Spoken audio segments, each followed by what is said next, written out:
आयुष का परिवार आगरा में रहता था। एक दिन आयुष के पापा घर लौटे, तब उन्होंने बताया कि कल भाई के शादी में जाना है। अगले दिन वह सभी कार में बैठकर जाने लगते हैं। उन्हें चलते चलते रात हो गई। रास्ते में आयुष को पेशाब लगने लगती है। वह कार को रुकवाता है। फिर वह कार का दरवाजा खोलकर जैसे ही पैर जमीन पर रखता है, उसका पैर एक खोपड़ी पर पड़ता है। आयुष डर के मारे चिल्ला पड़ा। फिर आयुष के पापा देखते हैं और कहते हैं, शायद कोई इसे जंगली जानवर ले आया होगा, तुम जाओ। उसके बाद आयुष पेशाब करके आ रहा होता है। तब उसने देखा कि कार की डिक्की हिल रही है। फिर आयुष ने डिक्की खोली तो उसके अंदर एक भूतनी लेटी हुई थी। आयुष ने डरते हुए धड़ाम से डिक्की बंद कर दी और चिल्लाने लगा, चुड़ैल चुड़ैल। आयुष के मम्मी पापा जल्दी से बाहर निकल कर आए।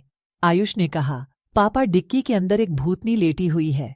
फिर आयुष के पापा ने डरते हुए डिक्की खोली, लेकिन डिक्की में सामान के अलावा कुछ नहीं था।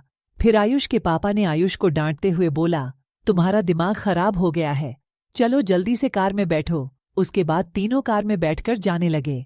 बहुत देर तक चलने के बाद आयुष को भूख लगने लगती है। आयुष की मम्मी बोलती है, यहाँ कोई ढाबा हो तो वहाँ रोक लो, मुझे भी भूख लग रही है। कुछ देर चलने के बाद उन्हें एक ढाबा दिखाई दिया। फिर वह तीनों ढाबे के अंदर गए तो उन्हें ढाबे में 3 लोग दिखाई दिए। लड़की के हाथ में एक हथियार था। वह आयुष के पास आकर बोली, कहिए क्या खाएंगे। आयुष के पापा ने कहा, जो भी ताज़ा हो वो ले आओ। लड़की जब पलट कर गई तब तीनों ने देखा कि लड़की के बालों में 2 कटे हुए सिर लटके हुए हैं और लड़की के पैर भी उल्टे हैं। वह तीनों बहुत डर जाते हैं। उसके बाद आयुष की मम्मी ने आयुष के पापा के कान में कुछ कहा। फिर वह पानी पीने के बहाने उस कमरे की तरफ गया जहाँ खाना बन रहा था। उसने देखा कि एक आदमी बहुत सारे कटे हुए सरों को कढ़ाई में गर्म करने के लिए डाल रहा है। उस आदमी के पैर भी उल्टे थे। फिर वह अपने परिवार के पास आकर कहा, यहाँ कुछ गड़बड़ है, हमें यहाँ से निकल लेना चाहिए। उसके बाद वह तीनों जाने लगते हैं, लेकिन तभी वह हथियार वाली लड़की तेजी से आई